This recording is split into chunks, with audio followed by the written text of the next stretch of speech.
C'est vrai que souvent, on a des gens qui viennent ici à la maison et qui trouvent que la vue, ici, elle est absolument fabuleuse. Alors moi, je sais de quoi il s'agit, parce qu'on voit les Alpes fribourgeoises, les Alpes vaudoises, et par beau temps, c'est absolument merveilleux.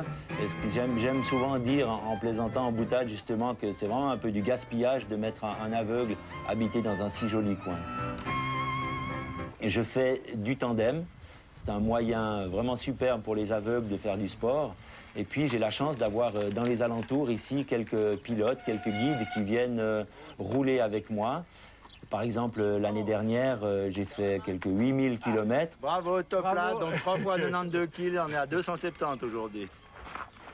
Rapidement, mes parents ont constaté qu'il y avait un problème oculaire. Je ne me comportais pas à la tombée de la nuit comme mes camarades d'école, parce que je butais dans une bûche en bois ou bien dans un tas de feuilles au bord de la route.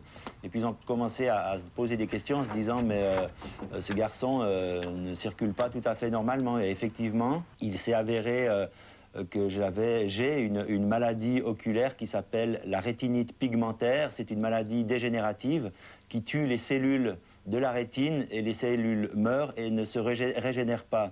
Donc plus l'âge avance et plus la vue baisse. Et aujourd'hui, à un petit peu plus de 40 ans, je suis atteint de cécité pratiquement totale. J'ai rapidement été attiré par le monde radiophonique en particulier, parce que ma culture étant auditive essentiellement, ne pouvant pratiquement pas lire, je me suis mis beaucoup à écouter la radio, à écouter de la musique, à écouter des chanteurs. Et puis un jour, je me suis dit, j'avais envie de rencontrer ces chanteurs, donc je me suis attaché à produire une émission. Et pendant une quinzaine d'années, j'ai rencontré à peu près 650 artistes de la chanson francophone. J'ai trouvé que le contact avec les artistes était très rapidement chaleureux. La glace s'était rompue rapidement parce que, en fait, j'arrivais avec mes questions en braille dans la main et ça les intriguait beaucoup et ils s'ouvraient, je trouve, beaucoup plus rapidement qu'avec d'autres journalistes, peut-être parce que, étant moins attirés par l'aspect visuel au niveau du look, une nouvelle coupe de cheveux ou un bijou porté, par exemple, moi, j'allais directement dans le vif du sujet. J'avais envie d'aller au fond de leur cœur et de leur ventre très rapidement.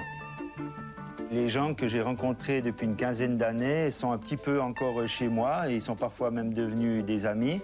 Je leur ai à chaque fois demandé de me mettre un petit mot d'amitié justement sur le feuillet de leur CD à l'occasion où je les rencontrais. Et je me dis peut-être que je les garderai quand je serai vieux et puis je viendrai renifler tous les bons souvenirs que j'ai vécus avec eux en feuilletant ces classeurs.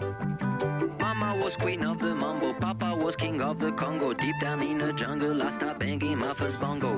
Every monkey like to be in my place instead of me, 'cause I'm the king of bongo, baby, I'm the king of bongo bong. En fait, après avoir rencontré plus de 650 artistes en une quinzaine d'années, je me suis dit que chacun, monsieur tout le monde, madame tout le monde, le tout un chacun, comme on dit, a une richesse de vie intérieure à transmettre et avant que ce soit trop tard malheureusement, puisque de toute façon si un jour c'est le printemps, une fois c'est peut-être l'hiver forcément.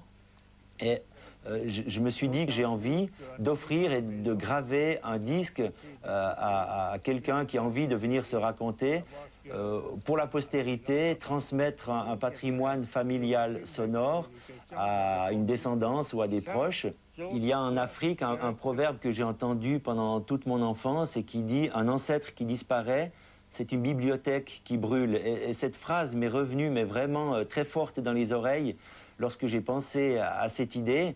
Malheureusement, à cette époque-là, le département de l'Intérieur ne s'occupait pas tant des enfants abandonnés.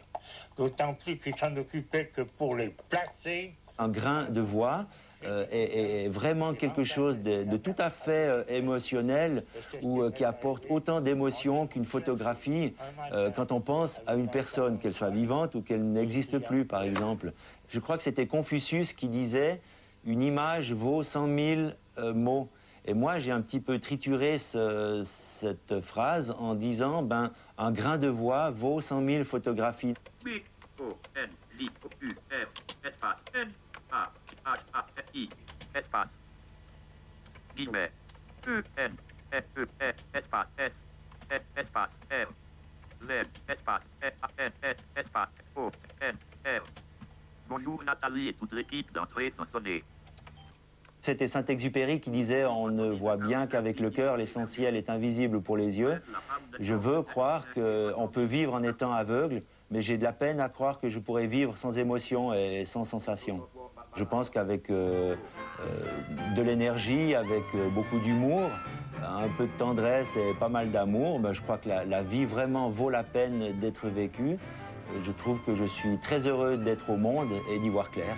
La vie est tellement enchantée par les démons et les merveilles qu'un simple rayon de soleil suffit à lui donner des ailes. La vie est tellement enchantée. Ouais, bah ça met du soleil dans la tête. Hein. Ah oui.